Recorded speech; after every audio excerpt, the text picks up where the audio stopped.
Hello மக்களே, எல்லோரும் எப்படி இருக்கீங்க? நம்ம இந்த வீடியோவில் எபிசோட் 6 தான் பார்க்க போகிறோம். அதுவும் ஃப்ரம் சீசன் 2ல்.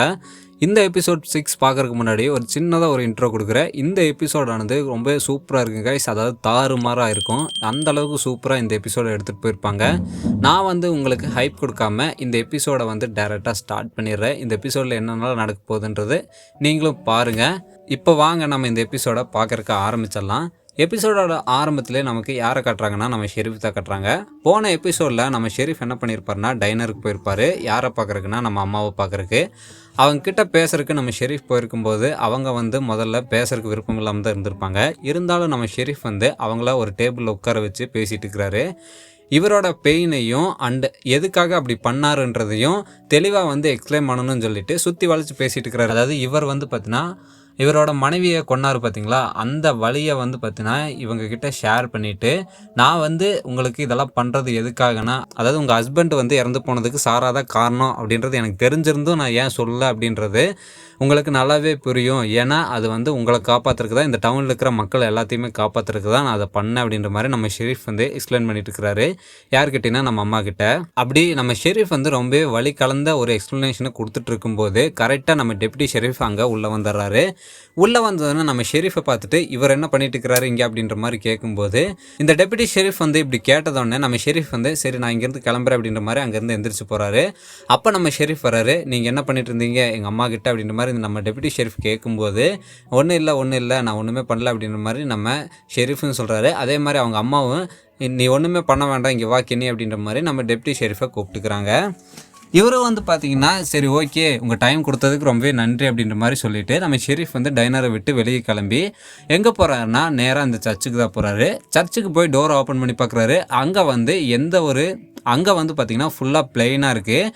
அதாவது நிறைய சேர்ஸ் இருக்கும் சர்ச்சில் உட்கார்றதுக்கு. அந்த சேர்ஸ் எதுவுமே இல்லை. கரெக்டாக பார்த்தீங்கன்னா இவரோட சைடில் அந்த மியூசிக் பாக்ஸ் ஆனது ப்ளே ஆகிட்டுருக்கு. அதாவது இவர் பார்த்தீங்கன்னா ஒரு டவரில் ஒரு வயசானவரை பார்த்துருப்பார் பார்த்தீங்களா, அந்த வயசானவரை பார்க்கும்போது அங்கே ஒரு மியூசிக் பாக்ஸ் இருந்திருக்கும். அந்த மியூசிக் பாக்ஸ் ஆனது இங்கே ப்ளே ஆகிட்டுருக்கு. அதே சமயம் நம்ம ஷெரீஃபோட முன்னாடி பார்த்தீங்கன்னா ஒரு பொண்ணு டான்ஸ் ஆடிட்டுருக்கு. அந்த டான்ஸ் ஆடிட்டு இருக்கும்போது அந்த பொண்ணு டான்ஸ் ஆடிட்டு நம்ம ஷெரீஃப் பக்கத்துலேயும் வருது. நம்ம ஷெரீஃபோட கையை பிடிச்சிட்டு அந்த பொண்ணு ஆட்டோமேட்டிக்காக அந்த பொண்ணே டான்ஸ் ஆடிட்டு இருக்கு. அதாவது இதை பார்த்தீங்கன்னா நம்ம ஷெரீஃப் என்னடா இது அப்படின்ற மாதிரி ஒரு ரொம்ப பயங்கலந்த ஒரு ஃபேஸை வச்சுட்டு பார்த்துட்டு இருக்கிறாரு. அப்படி பார்த்துட்டு இருக்கும்போது கரெக்டாக நம்ம ஷெரீஃப் கையை பிடிச்சி டான்ஸ் ஆடிட்டு திரும்பி என்ன பண்ணுதுன்னா சிரிக்குது. அந்த பொண்ணு சிரிச்சுட்டு இந்த மாதிரி அந்த பொண்ணோட வாயிலிருந்து வருது. இந்த மாதிரி வந்ததுன்னு நம்ம ஷெரீஃப் அதை பார்த்துட்டு பயப்படுறாரு. பயப்பட்டதோடனே இவர் கீழே விழுகிற மாதிரி நம்மளுக்கு காட்டுறாங்க. இவர் எங்கே இருந்திருப்பாருன்னா டைனரில் தான் இன்னும் இருந்திருப்பாரு. டைனர் விட்டு வெளியே போயிருக்க மாட்டார். ஆனால் இவருக்கு பார்த்தீங்கன்னா அந்த மாதிரி இல்யூஷன் வந்திருக்கும். இப்படி நம்ம ஷெரீஃப் கீழே விழுந்ததோடனே நம்ம டெப்யூட்டி ஷெரீஃப் ஹெல்ப் பண்ணுறாரு. அதாவது தூக்கி விடுறாரு. தூக்கி விட்டதோடனே நம்ம அம்மா கொஞ்சம் தண்ணி கொடுக்குறாங்க. தண்ணி கொடுத்துட்டு இருக்கும்போது நம்ம டெப்யூட்டி ஷெரீஃப் பார்க்குறாரு. அதாவது நம்ம ஷெரீஃபோட மண்டையில் பார்த்தீங்கன்னா அடிபட்டு பிளட் வந்துட்டுருக்கும். இவர் என்ன பண்ணுறாருன்னா நான் ஓகே நல்லா தான் இருக்கிறேன், எனக்கு ஒன்றும் பிரச்சனை இல்லை, லைட்டாக ஸ்லிப் ஆயிடுச்சு அப்படின்ற மாதிரி நம்ம ஷெரீஃப் சொல்லிட்டு எந்திரிச்சு அங்கேருந்து கிளம்ப பார்க்குறாரு. ஆனால் இவரால் முடியல. இவர் பார்த்தீங்கன்னா திரும்பவும் கீழே விழுகிறதுக்கு தான் போகிறாரு. அந்த சமயத்தில் நம்ம டெப்யூட்டி ஷெரீஃப் பிடிச்சிட்டு நான் வரேன், உங்களை எடுத்துகிட்டு போய் நான் வீட்டில் விட்டுட்டு வரேன் அப்படின்ற மாதிரி சொல்லிட்டு நம்ம ஷெரீஃபை கூட்டிகிட்டு போகிறாரு. இந்த சீனை நம்மளுக்கு இப்படியே காட்டிட்டு இந்த எபிசோடோட டைட்டில் போட்டு அப்படியே ஆரம்பிக்கிறாங்க. டைட்டில் முடிஞ்சதானே நம்மளுக்கு எங்கே காட்டுறாங்கன்னா காலனி ஹவுஸ் தான் காட்டுறாங்க. காலனி ஹவுஸில் எல்லாருமே இருக்கிற காய்கறி எல்லாத்தையுமே ஒரு ட்ரக்கில் எடுத்து வச்சுட்டு இருக்கிறாங்க. அப்படி எடுத்து வச்சுட்டு இருக்கும்போது யார் ஹெல்ப் பண்ணிட்டு இருக்கிறாங்கன்னா நம்ம பாத்திமாவும் இந்த எலிஸ் பையனும் ஹெல்ப் பண்ணிட்டு இருக்கிறாங்க. இந்த வயசான நபர் இருப்பான் பார்த்தீங்களா, அவன் நின்று பார்த்துட்டு இருக்கிறான் இது எல்லாத்தையுமே. அவன் என்ன சொல்கிறான்னா இருக்கிறதுலே இதுதான் கடைசி காய்கறி, நம்மக்கிட்ட வேறு எதுவுமே இல்லை அப்படின்ற மாதிரி சொல்லிட்டு இருக்கும்போது அவங்களும் சரி ஓகே அப்படின்ற மாதிரி எல்லாத்தையும் எடுத்து வச்சுட்டுக்கிறாங்க. அப்போ எல்லாத்தையும் எடுத்து வச்சுட்டு நம்ம பெரியம்மா என்ன பண்ணுறாங்கன்னா இதெல்லாம் எடுத்துகிட்டு போய் நான் சேஃப்டியான ஒரு இடத்துல லாக்கரில் வைக்கிறேன் அப்படின்ற மாதிரி சொல்கிறாங்க. அப்போ பாத்திமா என்ன கேட்குறான்னா நம்மக்கிட்ட இவ்வளோ தான் இருக்குது, இதுக்கு மேலே ரேஷன் இல்லை, நம்ம என்ன பண்ணுறது சாப்பாட்டுக்கு அப்படின்னு மாதிரி கேட்கும்போது நம்ம பெரியம்மா சொல்கிறாங்க இது வரைக்கும் இருந்த சிஸ்டத்தை மாற்றி அதுக்கான ஏதோ ஒரு வழியை நம்ம க்ரியேட் பண்ணுவோம். ஆனால் இந்த ஃபுட் இல்லை அப்படின்றது மக்களுக்கு தெரிய வேணாம், தெரிஞ்சதுன்னா எல்லாருமே பேனிக் ஆயிடுவாங்க அப்படின்ற மாதிரி நம்ம பெரியம்மா சொல்கிறாங்க. சொல்லிட்டு என்ன பண்ணுறாங்கன்னா நீங்கள்லாம் பார்த்தீங்கன்னா இன்றைக்கி பத்திரமா இங்கேயே இருங்க, எல்லா டோரு எல்லாத்தையுமே சாத்திக்கிங்க, பத்திரமா இருங்க அப்படின்னு மாதிரி சொல்லிட்டு நம்ம பெரியம்மா அங்கேருந்து கிளம்புறாங்க. இந்த சீனை நம்மளுக்கு இப்படியே காட்டிட்டு திரும்பவும் ஹாஸ்பிட்டலில் தான் காட்டுறாங்க. ஹாஸ்பிட்டலில் நம்ம டாக்டர் அங்கே இருக்கிற ஒரு பேக் தேடிட்டு இருக்கும்போது அந்த பேக்கில் ஒரு மெடிக்கல் ரிப்போர்ட் ஒன்று இருக்குது. அந்த பேக் யாரோடதுன்னா இந்த நர்ஸோட பேக் தான் அது.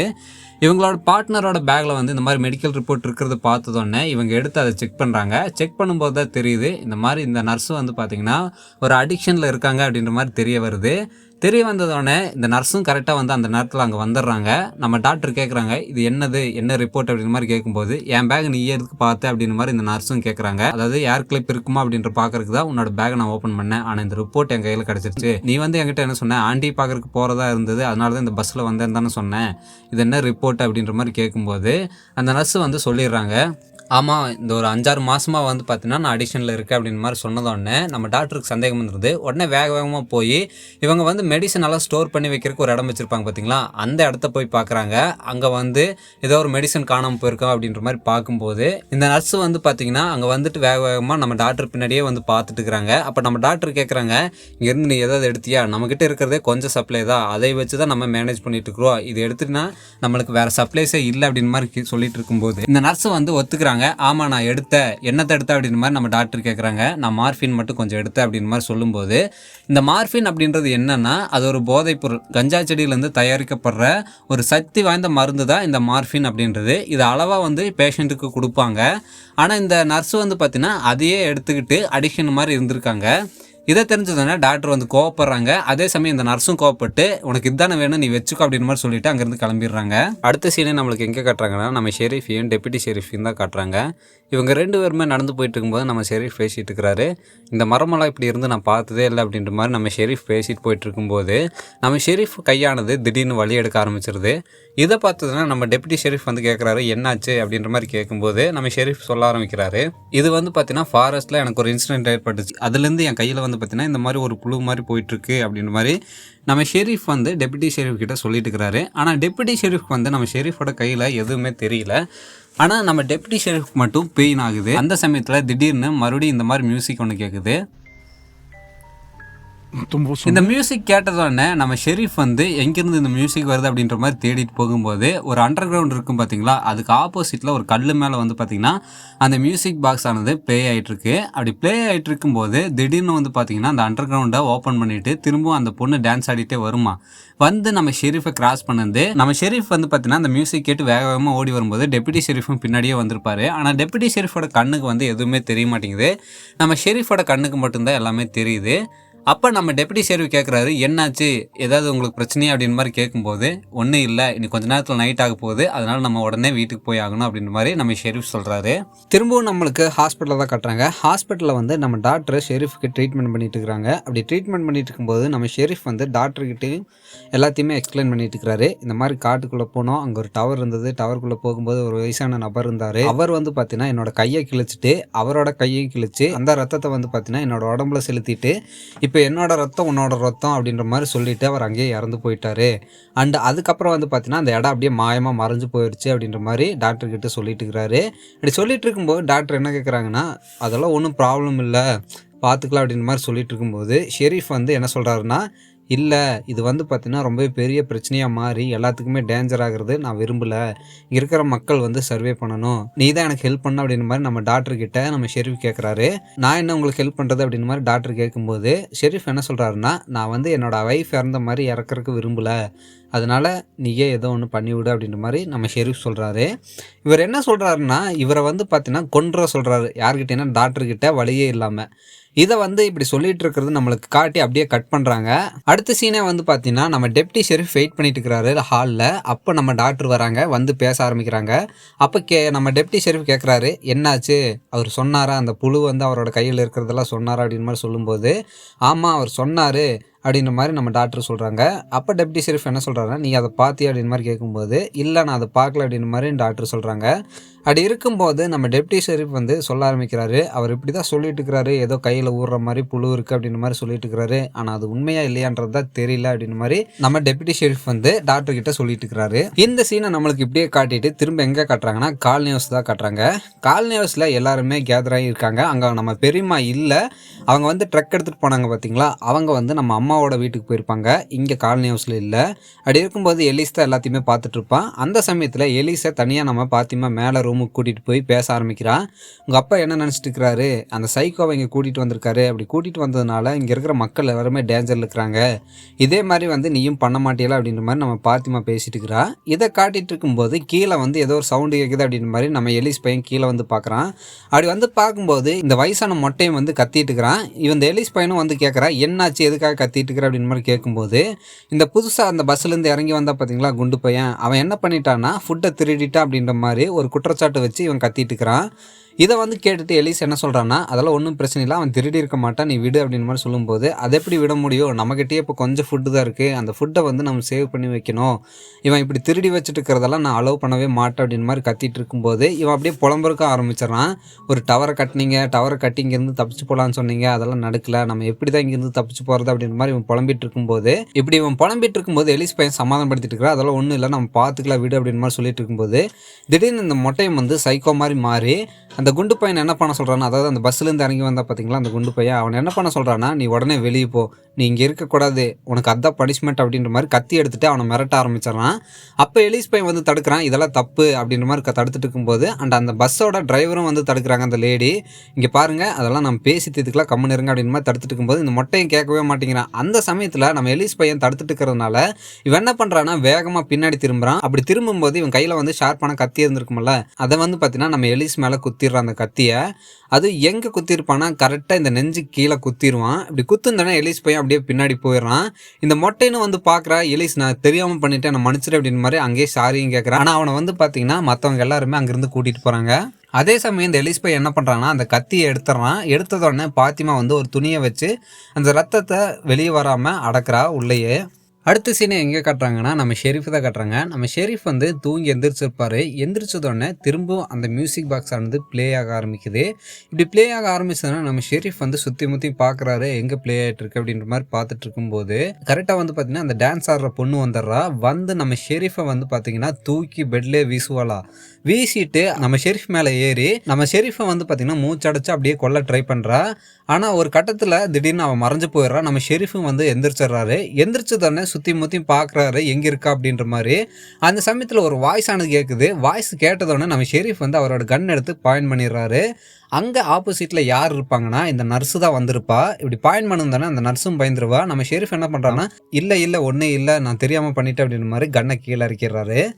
இதை வந்து நம்மளுக்கு காட்டுறாங்க. காட்டிட்டு திரும்பவும் காலனி ஹவுஸ் தான் காட்டுறாங்க. காலனி ஹவுஸை காட்டும்போது அந்த மொட்டையை வந்து கத்தியை குத்திருப்பான் பார்த்தீங்களா, ரத்தமானது நிற்காமல் வந்துட்டே இருக்கும். அந்த சமயத்தில் நம்ம பாத்திமா என்ன சொல்கிறான்னா, இங்கே இருக்கிறது வந்து ரொம்பவே ஆபத்து, நம்ம உடனே வந்து பார்த்தீங்கன்னா ஹாஸ்பிட்டல் போகலாம் அப்படின்ற மாதிரி பாத்திமா சொல்லிட்டு இருக்கும்போது இந்த எலிஸ் பையன் கேட்கவே மாட்டேங்கிறான். வேண்டாம் நம்ம இங்கேயே பார்த்துக்கலாம் அப்படின்ற மாதிரி இந்த எலிஸ் பையன் சொல்லிட்டு இருக்கும்போது இந்த பாத்திமா என்ன பண்ணுவான்னா, இந்த குண்டு பையனை பார்த்துட்டு உனக்கு கார் ஓட தெரியுமா அப்படின்ற மாதிரி கேட்குறா. எனக்கு தெரியும் அப்படின்ற மாதிரி இந்த குண்டு பையன் சொன்னதோடனே நம்ம உடனே போகலாம், நீ முதல்ல போய் கார் எடு அப்படின்ற மாதிரி சொல்லும்போது வெளியே ஒருத்தர் எட்டி பாட்டு இருப்பான் கண்ணை வச்சுட்டு, அதாவது சேஃப்டிக்காக ஒருத்தங்க இருந்துட்டு இருப்பாங்க பார்த்தீங்களா, அவன் எட்டி பாட்டு இருப்பான். அப்போ பாத்திமா கேட்குறா, அவங்க எங்கே இருக்கிறாங்க, தூரமாக இருக்காங்களா பக்கத்தில் இருக்கிறாங்களா அப்படின்னு மாதிரி கேட்கும்போது அவங்க வந்து ஒரு 50 yardsக்கு அந்த பக்கம் தான் இருக்காங்க அப்படின்னு மாதிரி சொல்லும்போது, சரி நீ உடனே போ வண்டி ஏடு அப்படின்ற மாதிரி நம்ம குண்டு பையனை துரத்தி விட்றா. இவனும் என்ன பண்ணுறான்னா வேகமாக போய் அந்த வேனுக்கு ஏறிடுறான். வேனில் ஏறிருந்தோன்னே சாவியை தேடிட்டு இருக்கிறான். ஆனால் சாவி எங்கேயுமே கிடைக்கல. கரெக்டாக வந்து அந்த சாவி வந்து இவனோட தலைக்கு மேலே தான் இருந்திருக்கு. அந்த சாவியை எடுக்கிற அவசரத்தில் அந்த சாவியை கீழே போட்டுருவான். அதே சமயத்தில் ஆப்போசிட்டில் 2 மாஸ்டரும் வந்து பார்த்தீங்கன்னா இவனை பார்த்துட்டு நடந்து வந்துட்டு இருக்கும். பக்கத்தில் தான் இருக்கும். ஆனால் எப்படியோ சாவி எடுத்து அந்த வண்டியை ஸ்டார்ட் பண்ணிடுவான். ஸ்டார்ட் பண்ணி எடுத்துகிட்டு வந்து வேகமாக நிறுத்திட்டு நம்ம காலனி ஹவுஸ்க்கு முன்னாடி வேகமாக ஓடி போய் நம்ம எலிஸ் பையனை பிடிச்சி கூட்டிட்டு வந்து வண்டியில ஏத்துறாங்க. யாருன்னா இந்த குண்டு பையனும் நம்ம பாத்திமாவும். வண்டியில இந்த எலிஸ் பையனை ஏத்துனோடனே உடனே வண்டி எடுக்க சொல்ற பாத்திமா, இந்த குண்டு பையனும் வேகமா ஓடி போய் வண்டியும் எடுக்கிறான். எடுத்துதான் அந்த வண்டியை வந்து பாத்தீங்கன்னா வேகமா எடுத்து எங்க போறாங்கன்னா ஹாஸ்பிட்டல் போறாங்க. அதே சமயம் ஹாஸ்பிட்டல்ல கட்டுறாங்க. ஹாஸ்பிட்டல்ல வந்து என்ன நடந்திருக்குன்னா, நம்ம டெப்யூட்டி ஷெரீஃப் வந்து கீழே ஒரு தனியா ஒரு ரூம்ல வந்து நம்ம ஃபாதர் கிட்ட பேசிட்டு இருப்பாரு. இப்படி பேசிட்டு இருக்கும்போது கரெக்டாக வந்து பார்த்தீங்கன்னா நம்ம டெப்யூட்டி ஷெரீஃப் அங்கே வந்துருவார். வந்துட்டு நீங்கள் என்ன பண்ணிட்டு இருந்தீங்க, யார்கிட்ட பேசிட்டு இருந்தீங்க அப்படின்னு மாதிரி கேட்கும்போது, இல்லை நான் நல்லா தான் இருக்கிறேன், நான் யார்கிட்டயுமே பேசல, எனக்கு நானே பேசிட்டு இருந்தேன் அப்படின்னு மாதிரி சொல்லும்போது நம்ம டெப்யூட்டி ஷெரீஃப் என்ன சொல்கிறாருன்னா, நான் மேலே நடந்தது நான் கேள்விப்பட்டேன், உங்கள் கண்ணை கொடுங்க, அது உங்ககிட்ட இருக்கிறது ஆபத்து அப்படின்னு மாதிரி கேட்டுட்டு இருக்கும்போது நம்ம ஷெரீஃப் கோவம் வந்துடுது.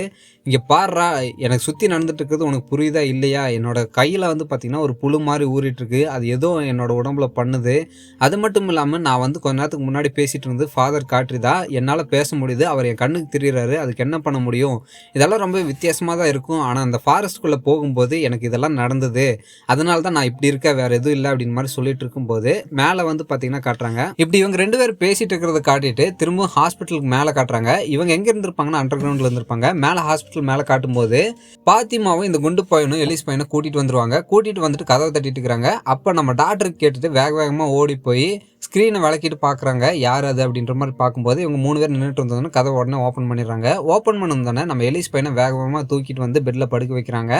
அந்த சமயத்தில் நம்ம ஷெரீஃபும் அங்கே வந்துடுறாரு. இப்படி ஹாஸ்பிட்டலுக்கு எலிஸை கொண்டு வந்ததோடனே என்ன பண்ணுறாங்கன்னா நம்ம டாக்டர் வந்து ட்ரீட்மெண்ட் பண்ண ஆரம்பிக்கிறாங்க. அந்த சமயத்தில் டாக்டர் என்ன பண்ணுறாங்கன்னா ட்ரீட்மெண்ட் பண்ணிட்டு இருக்கும்போது இவங்களுக்கு வந்து பிளட்டு வேணும். அதாவது எலிஸோட பாடியிலேருந்து ரொம்ப பிளட்டு வெளியே போயிடுச்சு, அதனால் உடனே பிளட்டு வேணும். ஆனால் எலிஸோட பிளட்டு வந்து ரொம்பவே ரேரான பிளட்டு, ஓ நெகட்டிவ். அந்த பிளட்டு யார்கிட்ட இருக்குது அப்படின்ற மாதிரி கேட்கும்போது எலிஸோட அப்பா தான் இங்கே இருக்காருல்ல, அதாவது நம்ம ஷெரீஃபு, அவரோட பிளட்டும் நம்ம பையனோட பிளட்டும் ஒரே மாதிரி தானே இருக்கும். அதனால் நம்ம ஷெரீஃப் கிட்ட கேட்கும்போது என்னோட பிளட்டு ஓ நெகட்டிவ், சரி ஓகே நீங்கள் வாங்க பிளட்டை கொடுங்க அப்படின்ற மாதிரி கூட்டிகிட்டு போகிறாங்க. அந்த சமயத்தில் நம்ம ஷெரீஃப் என்ன பண்ணுறாருன்னா இல்லை நான் தரமாட்டேன், நான் தந்தேன்னா என்னோட உடம்புல இருக்கிறது என்னோட பையனோட உடம்புக்கு போயிடும், அதனால் நான் தரமாட்டேன் அப்படின்ற மாதிரி நம்ம ஷெரீஃப் சொல்கிறாரு. ஆனால் நம்ம கிறிஸ்டி வந்து கேட்குறாங்க, அதாவது நம்ம டாக்டர் வந்து கேட்குறாங்க, இங்கே பாருங்கள் ஷெரீஃப், நீங்கள் வந்து எலிஸுக்கு பிளட்டு கொடுத்தே ஆகணும், அப்போ தான் என்னால் ட்ரீட்மெண்ட் பண்ண முடியும், அதனால் பிளட்டை கொடுங்க அப்படின்ற மாதிரி கேட்டுருக்கும்போது உங்களுக்கெல்லாம் சொன்னால் புரியாதா, என்னோட உடம்புல வந்து ஏதோ ஒரு வித்தியாசமான ஒன்று இருக்குது, அது வந்து என்னோட பையனோட உடம்புக்கு போகிறது நான் அலோவ் பண்ணல அப்படின்ற மாதிரி சொல்லிட்டு இருக்கும்போது நம்ம ஷெரீஃபுக்கு மட்டும்தான் அது தெரியுமில்ல, மற்ற யாருக்குமே தெரியாதில்ல. அந்த சமயத்தில் நம்ம பாத்திமாவும் வந்து சொல்கிறா, இங்கே பாருங்கள், நீங்கள் வந்து பிளட்டு கொடுக்கலைன்னா உங்கள் பையன் இறந்து போயிடுவா, அதனால் பிளட்டை கொடுங்க அப்படின்னு மாதிரி சொல்லிட்டு இருக்கும்போது நம்ம டெப்டி ஷெரீஃப் கோவம் வந்தது. உடனே என்ன பண்ணுறாருன்னா கன் எடுத்துடுறாரு. கன் எடுத்து பாயிண்ட் பண்ணி இங்கே பாருங்கள் ஷெரீஃப், நீங்கள் உட்காருங்க, கீழே உட்காந்து பிளட்டை கொடுங்க அப்படின்னு மாதிரி சொல்லிட்டு இருக்கும்போது நம்ம ஷெரீஃப் கேட்க மாட்டேங்கிறாரு. உங்களுக்கெல்லாம் சொன்னால் புரியாத, என் உடம்புல ஏதோ ஒன்று இருக்குது, அதை வந்து நான் என்னோட பையனோட உடம்புல ஏற்றி விட விரும்பல அப்படின்னு மாதிரி நம்ம ஷெரீஃப் மறுபடியும் சொல்லிட்டு இருக்கிறாரு. அந்த சமயத்தில் நம்ம ஷெரீஃபோட கை வந்து திடீர்னு வழியாக ஆரம்பிச்சிருது. நம்ம ஷெரீஃபோட கையை வந்து பார்த்தீங்கன்னா எல்லாருமே பார்க்குறாங்க. அப்போ இந்த நர்ஸோட கண்ணுக்கு வந்து அந்த புழு மாதிரி ஊறிட்டு இருக்கிறது தெரிய ஆரம்பிக்குது. எனக்கு கண்ணுக்கு தெரியுது அப்படின்ற மாதிரி அந்த நர்ஸ் வந்து பக்கத்தில் பார்க்கும்போது மற்றவங்க எல்லார் கண்ணுக்குமே தெரியுது அந்த மாதிரி புழு மாதிரி ஒன்று ஊறிட்டு இருக்கிறது. உடனே நம்ம டெப்டி ஷெரீஃப் இதை பார்த்துட்டு என்ன பண்ணுறாருன்னா, சரி ஓகே, அதை வந்து எனக்கு கொடுங்க, எனக்கு ட்ரான்ஸ்ஃபர் பண்ணி விடுங்க, அதாவது நீங்கள் தான் சொன்னீங்க ஃபாரஸ்ட்டில் ஒரு நபர் வந்து உங்களுக்கு ட்ரான்ஸ்ஃபர் பண்ணி விட்டாருன்ட்டு, அதே மாதிரி எனக்கு ட்ரான்ஸ்ஃபர் பண்ணி விடுங்க, ட்ரான்ஸ்ஃபர் பண்ணி விட்டதுக்கப்புறம் நீங்கள் போய் பிளட்டு கொடுங்க அப்படின்ற மாதிரி நம்ம டெப்டி ஷெரீஃப் சொல்கிறாரு. அதை கேட்டதானே ஷெரீஃப் என்ன சொல்கிறாருன்னா, இல்லை நான் தரமாட்டேன், அது உனக்கு தெரியாது, என்னோட பாடியில் வந்து ஒரு வித்தியாசமான ஃபீலிங்கை தருது, நான் ரொம்பவே ஸ்ட்ராங் ஆகிட்டு போகிறேன், அது வந்து பார்த்தீங்கன்னா அந்த பிளட்டை வந்து நான் உனக்கு தர போய் அது வேறு ஏதாவது விளைவுகளை ஏற்படுத்துச்சுன்னா அதனால் நம்மளால் கண்ட்ரோல் பண்ண முடியாது அப்படின்ற மாதிரி நம்ம ஷெரீஃப் வந்து சொல்லிட்டு இருக்கிறாரு. அப்படி சொல்லிட்டு இருக்கும்போது நம்ம டெப்டி ஷெரீஃப் என்ன சொல்கிறாருன்னா, இல்லை நீங்கள் தாங்க, அதுதான் நம்மளுக்கு இருக்கிற ஒரே வழி, நீங்கள் வந்து பார்த்தீங்கன்னா அந்த பிளட்டை முதல்ல எனக்கு கொடுங்க, அதுக்கப்புறம் நம்ம அதை என்ன பண்ணலாம் அப்படின்றத பார்த்துக்கலாம் அப்படின்ற மாதிரி நம்ம டெப்டி ஷெரீஃப் சொல்கிறாரு. இல்லை நான் தரமாட்டேன் அப்படின்ற மாதிரி நம்ம ஷெரீஃப் சொல்லிட்டு இருக்கும்போது திடீர்னு நம்ம ஷெரீஃப் என்ன பண்ணுறாருன்னா வேகமாக வெளியே போக ஆரம்பிக்கிறாரு. வேகமாக வெளியே போய் கதவை திறந்துட்டு மொத்தமாக இந்த பில்டிங் விட்டே வெளியே போயிடுறாரு. வெளியே போய் நின்றுட்டு மாஸ்டரை கூப்பிட்றாரு, நான் இங்கே தான் இருக்கிறேன், எல்லாரும் வாங்க அப்படின்ற மாதிரி நம்ம மாஸ்டர் கூப்பிட்டு இருக்கும்போது எல்லா மாஸ்டருமே நம்ம ஷெரீஃபை சுற்றி போட ஆரம்பிக்குது. கரெக்டாக ஆப்போசிட்டில் ஒரு சிரிச்சுட்டு இருக்கிற மாஸ்டர் ஒன்று நிற்கிது. அப்படி சிரிச்சுட்டு இருக்கிற மாஸ்டர் நின்றுதோடனே நம்ம ஷெரீஃப் என்ன பண்ணியிருப்பாருன்னா கையில் ஒரு கத்தியும் எடுத்துகிட்டு வந்திருப்பாரு. எடுத்துகிட்டு வந்துட்டு கரெக்டாக வந்து பார்த்தீங்கன்னா பக்கத்தில் போயிட்டு அந்த சிரிச்சுட்டு இருக்கிற மாஸ்டரோட கழுத்தையை வெட்டிடுறாரு. வெட்டிருந்தோடனே இவர் கை ஏற்கனவே வெட்டியிருப்பார்ல, அந்த கையை வெட்டிட்டு எடுத்துகிட்டு போய் அந்த மாஸ்டரோட கழுத்தில் வச்சுட்டு, இப்போது என்னோட பிளட் வந்து உன்னோட பிளட்ரா மதர் பக்கர் அப்படின்ற மாதிரி நம்ம ஷெரீஃப் மாசம் அங்கே ஒரு டைலாக் சொல்கிறாரு. சொல்லிட்டு இவரோட கையில் இருக்கிற அந்த விஷயமானது அந்த மாஸ்டரோட உடம்புல ஏறுது. அதை வந்து இவர் ஃபீல் பண்ணுறாரு. அதே சமயம் அந்த மாஸ்டருக்கு வந்து எதுவுமே ஆகாமல் அந்த மாஸ்டர் வந்து சிரிச்சுட்டு தான் நின்றுட்டு இருக்குது. நம்ம ஷெரீஃபும் வந்து கையெடுத்துட்டு பின்னாடி வந்துடுவார். பின்னாடி வந்தோடனே எல்லா மாஸ்டரும் வந்து பார்த்திங்கன்னா நம்ம ஷெரீஃபை வந்து தாக்குறதுக்காக பக்கத்தில் அப்படியே கூட்டமாக வந்து பார்த்திங்கன்னா நம்ம ஷெரீஃபை நெருங்கும். அந்த சமயத்தில் அந்த சிரிச்சுட்டு இருக்கிற மாஸ்டருக்கு திடீர்னு ஏதோ ஒன்று ஆக ஆரம்பிக்குது. அதாவது இந்த மாதிரி ஆக ஆரம்பிக்குது. இந்த மாதிரி அந்த சிரிச்சுட்டு இருக்கிற மாஸ்டர் வந்து உடம்பெல்லாம் அப்படியே சுருங்கி அங்கேயே கீழே விழுகுது. இதை பார்த்ததுன்னா மற்ற மாஸ்டர்லாம் என்ன பண்ணுதுன்னா அங்கேருந்து அப்படியே போகுது நம்ம ஷெரீஃபை கண்டுக்காம. இது பார்த்துட்டு என்ன பண்ணுறாருன்னா நம்ம ஷெரீஃபு வேகமாக ஓடி வர்றாரு. பில்டிங்குள்ளே ஓடி வந்ததோடனே நம்ம எலிஸ் பையனுக்கு பிளட் கொடுக்க ஆரம்பிச்சிடுறாரு. இப்படி பிளட் கொடுத்ததுன்னு நம்ம டாக்டர் என்ன பண்ணுறாங்கன்னா நம்ம எலிஸ் பையனை காப்பாற்றிடுறாங்க. எலிஸ் பையனும் கண்ணு முடிச்சு நல்லா தான் இருக்கு அப்படின்ற மாதிரி சொல்கிறான். இதை கேட்டதுன்னா பாத்திமா கொஞ்சம் அப்படியே அழுதுட்டு கொஞ்சம் சந்தோஷப்படுறா. அதே சமயம் நம்ம டெப்டி ஷெரீஃப் வந்து நம்ம ஷெரீஃபை வந்து பார்க்குறாரு. ஷெரீஃப் என்ன பண்ணிட்டு இருப்பாருன்னா அந்த இறந்து போன மாஸ்டர் இருக்கும் பார்த்தீங்களா, அந்த மாஸ்டரையே ரொம்ப நேரமாக பார்த்துட்டு இருந்திருப்பாரு. அப்போ நம்ம டெப்டி ஷெரீஃப் வந்து கேட்குறாரு அது மூவ் ஆச்சா அப்படின்ற மாதிரி கேட்கும்போது நம்ம ஷெரீஃப் என்ன சொல்கிறாருன்னா அது மூவ் ஆகவே இல்லை அப்படின்ற மாதிரி சொல்லும்போது அது மூவ் ஆகவே இல்லை அப்படின்ற மாதிரி நம்ம ஷெரீஃப்னு சொல்கிறாரு. அப்போ அது இறந்து போயிருக்கும் அப்படின்ற மாதிரி நம்ம டெப்டி ஷெரீஃப் சொல்ல வாய்ப்பு இருக்குது, ஆனால் அதை நம்ம இன்னும் கொஞ்ச நேரம் வெயிட் பண்ணாதான் தெரியும் அப்படின்ற மாதிரி நம்ம ஷெரீஃப் சொல்கிறாரு. இந்த சீனை நம்மளுக்கு இப்படியே காட்டிட்டு இந்த 6வது எபிசோட வந்து அப்படியே முடிக்கிறாங்க.